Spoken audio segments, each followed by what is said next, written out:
a heads up. It's cool because like we can't see that it's live streamed. It's just There's a little live button in the corner here, but yeah. We're Like, you good. know how usually you can see all the people and all the stuff. It's just us chatting, which is nice.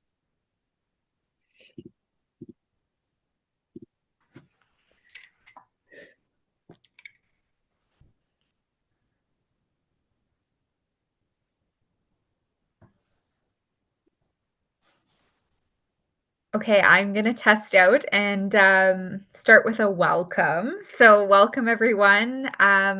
We're glad you could join us here tonight. Is that good, Madri?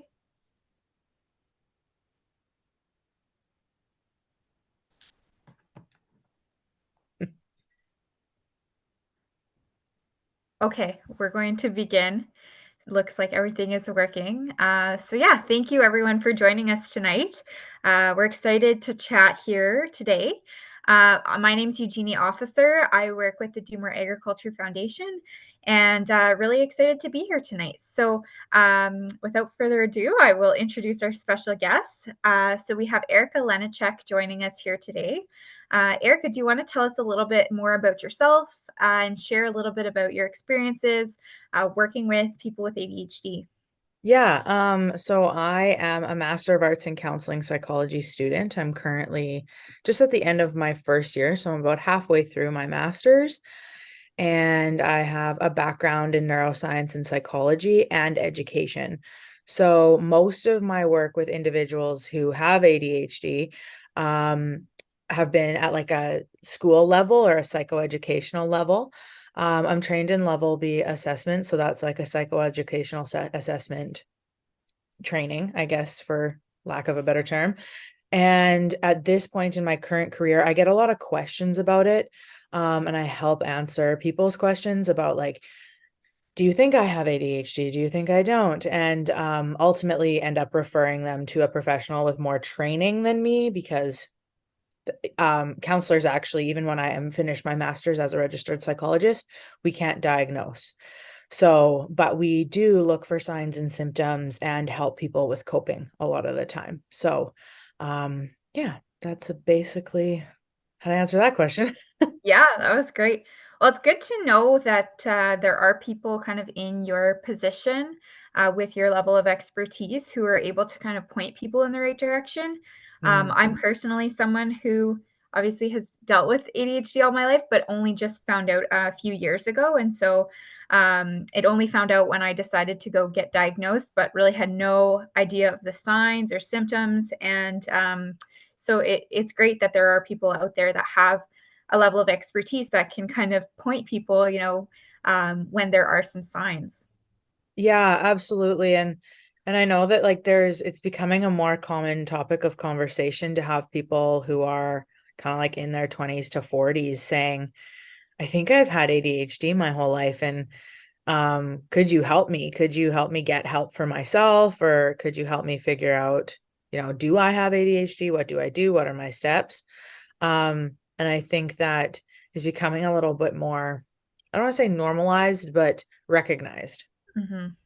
Yeah. And so for those who may not know what a traditional like ADHD personality or personalities looks like, how would you describe ADHD to someone who may not be familiar with it? So I love that you said traditional because that's something that's changing in the Mm-hmm. science. Yeah. So that was great wording. I love that. So the traditional ADHD person is if you consider the disruptive little boy in class. So he's up, he's antsy, he's running around, or like the kids standing at their desk dancing all the time. Just high energy, not a whole lot of focus, perhaps some emotional outbursts. And however, now that's ADHD hyperactive that is more typical in males, Mm-hmm. as the research currently states. But there's also ADHD inattentive, which is what most females are getting diagnosed with in their late 20s, early 40s, like kind of range. And those people are typically classified with like being more quiet or like more artistic and perhaps more methodical about what they do and multi-passionate. And basically what happens though is ADHD is considered to be neurodivergence, which just simply means that there's two parts of your brain, in the most simple explanation, that aren't communicating quite properly. So there's like, it's like being on a phone. I describe it as with like a weak cell signal. And so you're on that phone call and the information's not getting through from your emotional brain to your thinking brain. And so that creates, in your thinking brain is your prefrontal cortex. It's right here. And that creates the inability to maybe focus or emotionally regulate, or, those, or hyper focus sometimes, and different symptoms like that I'm sure we'll talk about in a little bit. Yeah, I like that analogy. I've never heard anything kind of similar. So, yeah, thank you for pointing it out in kind of those simple terms. Yeah. Um, I guess to your point, like there has been a lot more research done recently about the different kinds of ADHD, also recognizing some of the symptoms in women specifically, because as you mentioned, kind of the traditional image might not fit everyone, right? So, to that, what are some of the most common misconceptions about ADHD? I love this question because I think there's so many. Because I think when people think of ADHD, they think of that little boy that I talked about initially, and it's actually a lot more complex than one would normally think about.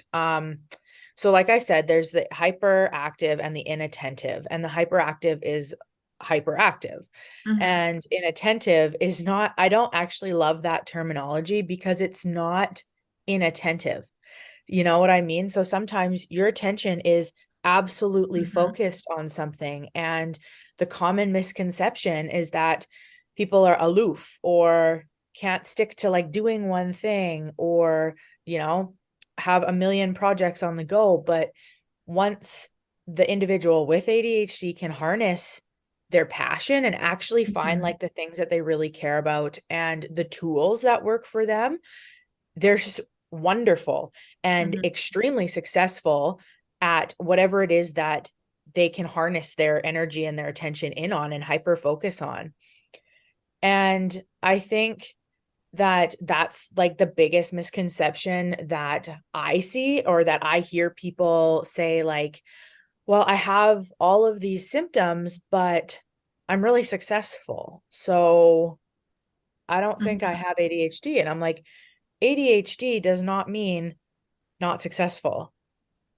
It means that your brain works historically differently than a neurotypical. And even that verbiage, you're seeing kind of less and less in my field of work, because what is typical? Like right. Yeah. everybody's brain ticks and moves and, sends electrical pulses differently than the next person's. So it doesn't necessarily mean that you're non-typical. And I think another common misconception when people start looking into ADHD is that they're often told, well, it's partially environmental and it's partially genetic.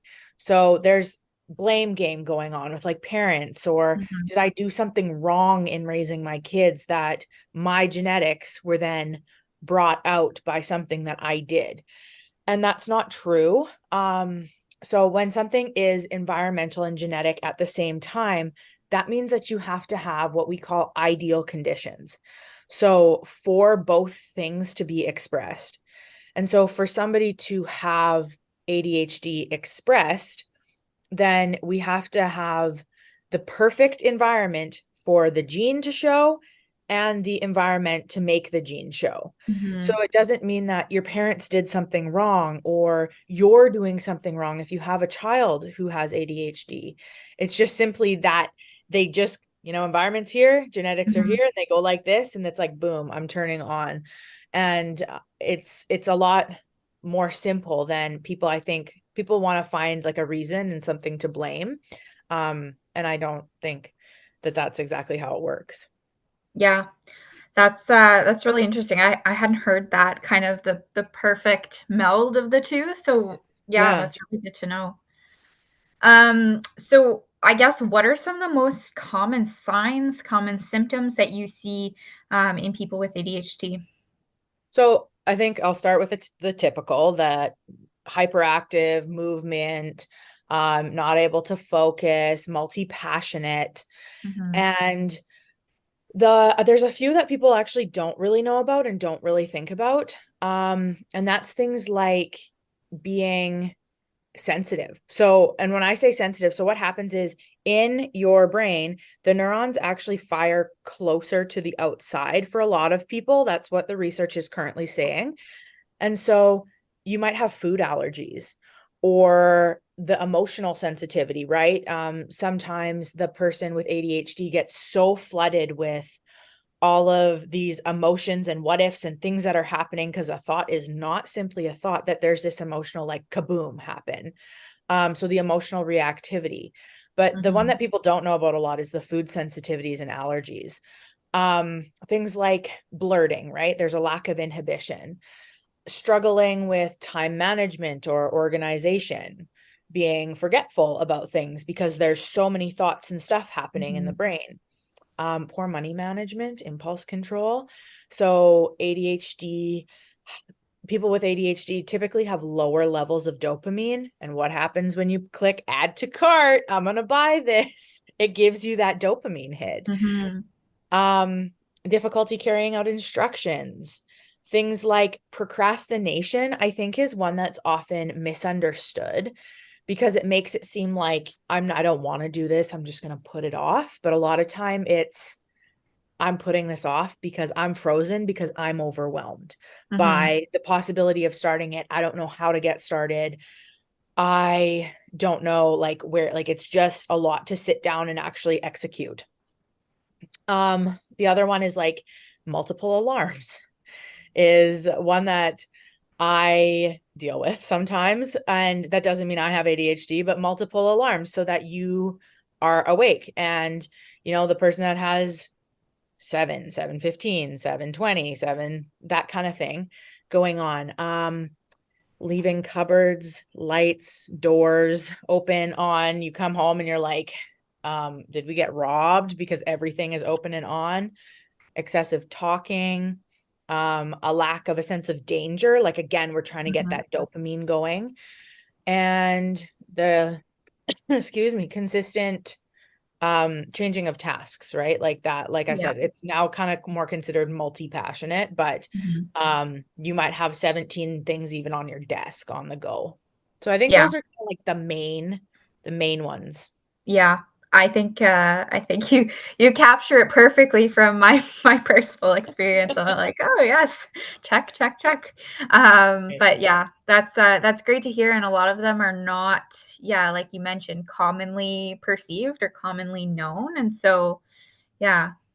Yeah, you see people like, I know when I learned about it, nail biting, like, and like Mm, picking at like fingers and yeah. hands and stuff like that, and just like sitting on the couch and just like picking at your fingers. And I was like, huh, like I wouldn't have thought of that as something. But Yeah. again, it's like the preoccupation of the brain. So, Yeah. um, yeah, there's quite a few things that are not not commonly talked about.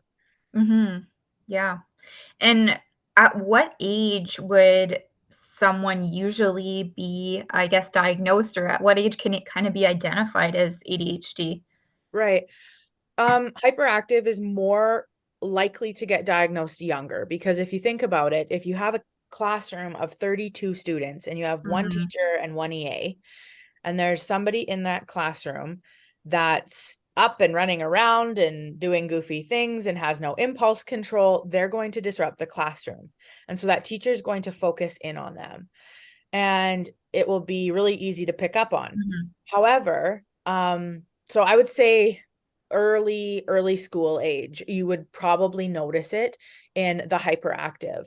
However, we really have to pay attention to those kids that are falling through the cracks, who have inattentive, because they're not disruptive. They're kind of typically seen as more quiet. And so now we're seeing a lot of people get diagnosed, like I said, in their 20s to 40s with that. I'll be interested to see if bringing that awareness, because I don't think I haven't noticed. I have been out of the school now for about a year, about out of the school system, but I didn't notice that translating into the classroom quite yet. And that's where a lot of things such as ADHD or like autism are noticed, because you're not hitting your typical benchmarks for your brain development. Yeah. And or you're hitting them a little bit differently. So I'm interested to see how that changes, if that makes sense. That like Yeah. that norm. Yeah. Yeah, that is interesting to see. I know it is definitely being talked about a little bit more now, especially on like social media. Have seen a lot more posts related to it, and so hopefully it trickles down kind of into the education system as well. Yeah, and I'm wondering if you'd like to share, like, what age were you diagnosed? Yeah, so I was diagnosed, it would have been when I was 24. Okay. So yeah, kind of in that 20 to 30 or 40 range. But with someone who was always performing at a certain level. And so it kind of, as you mentioned, wasn't like something that people noticed that much. It just was very disorganized in kind of my personal life. A lot of these things you mentioned of like leaving cupboards open and lights Yeah. on, and struggling to find motivation a lot of the time to start tasks that I didn't want to do. And eventually, I think for whatever reason, I think my mom mentioned that she had heard like of some of these symptoms being related to Right. ADHD, and decided to kind of start speaking to a mental health professional, who then kind of confirmed that yes, I should probably go get tested. And since I went to go get tested, my siblings actually went and confirmed that everyone in There's the my family genetics. has it. Yeah, Right. so there's the genetic piece. So yes, it's been a few years now, but I can say like since my diagnosis, it's been really helpful to just have a clear understanding and really understand some of the key strategies to manage some of those symptoms. Yeah. Yeah, I can imagine. I hear that feedback from a lot of people when I say, like, if you're feeling this way, I recommend Yeah. that you make the steps and, talk to a doctor, and then a doctor can either refer you to a psychiatrist or talk to a Mhm. counselor who can refer you on. Like, there's different routes you can take. And a Yes. lot of them are just like, I have this serious sense of relief now of Yeah. like, there's nothing wrong with me. And I Mhm. know now how my brain works, and I can use that to my advantage. Yeah. Yeah, exactly. You kind of find ways to really leverage the things that you're really strong at that maybe most people wouldn't be, and then start to learn how to manage the other things that are maybe a little bit more challenging. And kind of on that, management or managing symptoms piece, what are some of the most effective strategies that you see to manage ADHD? Right. So as we have talked about, ADHD has many working components and puzzle pieces and moving parts to it. And it's quite individualistic, right? Like, your list of signs and symptoms might be X, Y, Z, and Hmm. somebody else's might be a little bit different. I'm obviously, given what I do, an advocate for therapy. Hmm. And learning, I think, to talk it out too. Like, if you're feeling like you're going through those emotional frustrations, we need to learn impulse control and practice that kind of stuff a little bit too, Hmm. through work with a therapist, right? Because it's really challenging. You're trying to change the way that your brain works in doing that. But it also might help with relationships, right? Because it can be sort of straining on relationships when certain things are kind of out of your control and different behaviors are happening. Otherwise, I will also throw in, I do appreciate medications. Um, I've seen the impact of having the right dosage of the right medication and how much more streamlined life is for People, so something like Vyvanse, for example, is the most common one in Canada. It's very expensive for people to get in the United States, which is why people in the United States typically take Adderall over Vyvanse. Their healthcare system doesn't cover it the same as ours does. And what it does, though, is it's a stimulant. So with that stimulant, you have that cell signal. So a lot of people are like, a stimulant, you're giving it to somebody with ADHD, but that stimulant allows the brain to communicate properly. So it stimulates the cell signal to get stronger. So it's like putting a booster on a cell tower.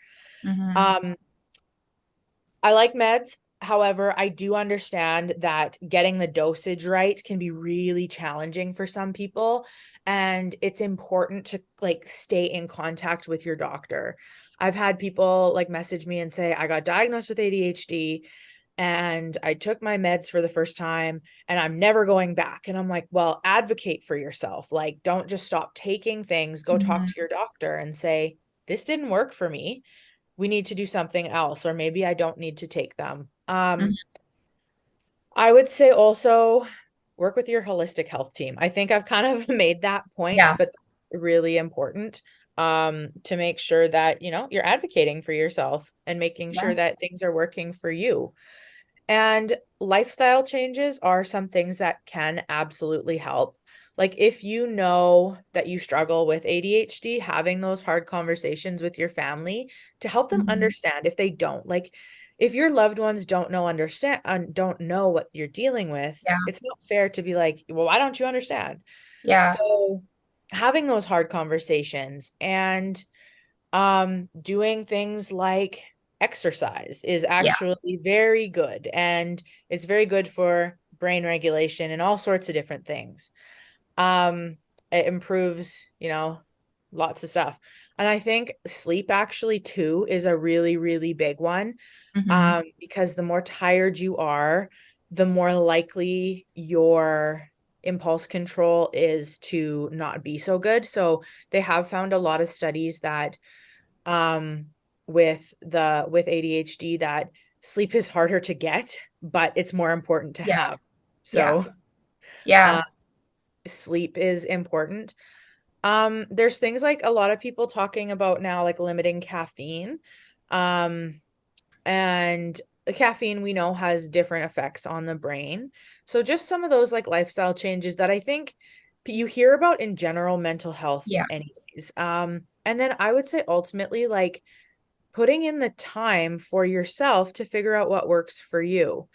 Like I know one person that absolutely hates calendars. They have ADHD and they will not use a calendar. They want to be like basically kind of verbally reminded gently about what's going on. But then I know another person and they both have inattentive who thrives off a color-coded, absolutely gorgeously organized calendar. So it's really individualistic and figuring out this works for me. And I just really hope people don't give up if like they try something and it's hard. What do you find works for you? Yeah, it's a great question and also a great point of like not giving up and trying different strategies. I know personally for me, I was always kind of the kid and teenager who did not have a calendar, and it was not working for me. So actually, once I started working kind of in a more 9 to 5 kind of corporate role, obviously a lot of people use the calendar and it was something that was so foreign to me, but by creating that habit of like always using the calendar, now I'm someone who literally has everything in my calendar, including you know, going for a walk, like, which seems pretty structured, but for me, like, because I need to remind myself, because like time and spatial awareness is not something I'm really great at managing. Having that constant reminder, you know, the 15 minutes beforehand, you have to do this, really helps me. I also find that for me, just based on what symptoms I have, I struggle kind of going from task to task. And Mhm. so I'll try to kind of break out my day a little bit more so that I have, if I have I'm also very multi-passionate. I do a lot of things. And so I'll try to focus on, this kind of my weekends, for example, this kind of work or activity in the first half of the day, this kind of work or activity in the second half of the day.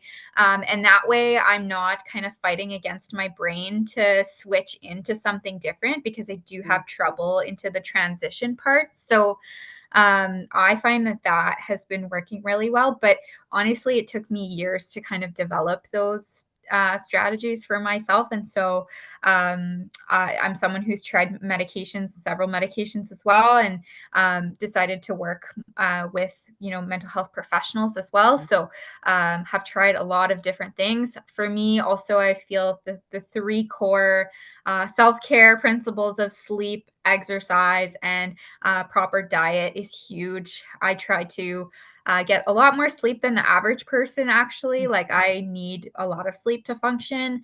Exercise, it's not something I love, but I do, really try to implement it every day. And then the food piece, I find, limiting processed sugar, processed Mhm. foods really helps me in not constantly craving that and being able to have a little bit more focus. Yeah, and all of those things, like, they make a lot of sense, right? Like, Yeah. if you're eating processed sugar, then it's a dopamine hit, Yes, which it kinda is. gives you that, like, spike in that Yeah, happiness, right? yeah, We're all like, "Oh, yay, yeah, candy." yeah, exactly. And I find with some folks with ADHD, like that processed sugar, you have impulse control issues, and so you just kind of Mhm. keep wanting it and wanting it, and you don't necessarily have the same control as someone else, right? So Yeah, yeah, yeah, yeah, absolutely.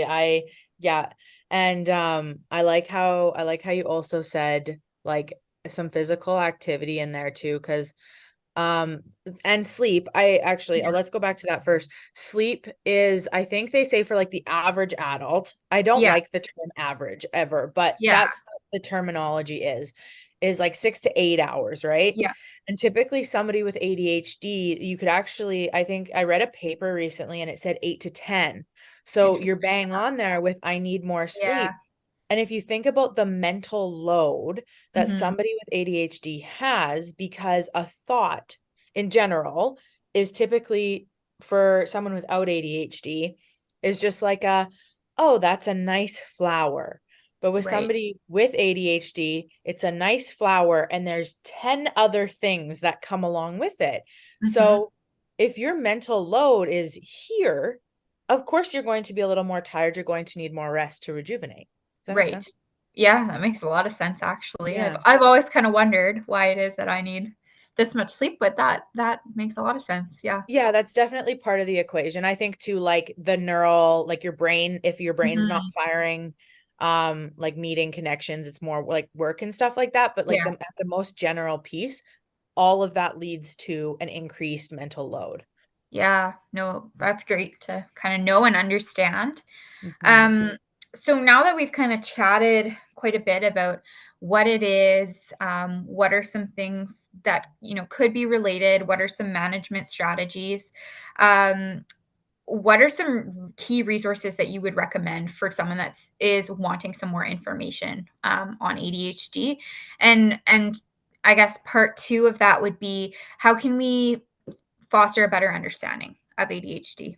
Yeah. I love the book Scattered Minds.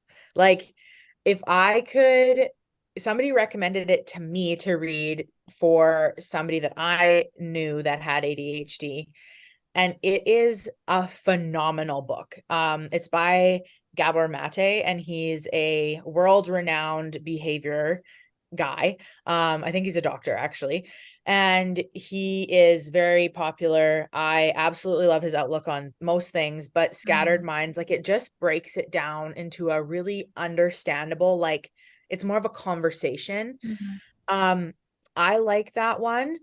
I also like for support people, I like the book The ADHD Effect on Marriage. mm, Um, I find that to be really good. I think too, I have a love-hate relationship with social media, but there's a lot of really good resources on social Mhm. media. I would just take that with a grain of salt of like, this is a lot of these people's personal experiences. Yeah. So if yours is different, that doesn't mean you do or do not have Right. ADHD, but they might have some coping strategies that you didn't think of Mhm. or make you feel like what you're dealing with is normalized. Yeah. And I I think I also like I really like there's a lot of places like this doing talks and having conversations about ADHD, and I would say attend those like whenever you Mhm. see one pop up. Don't be afraid to like join in. Nobody can see you, but you might pick up like one little nugget here and Mhm. there that might help.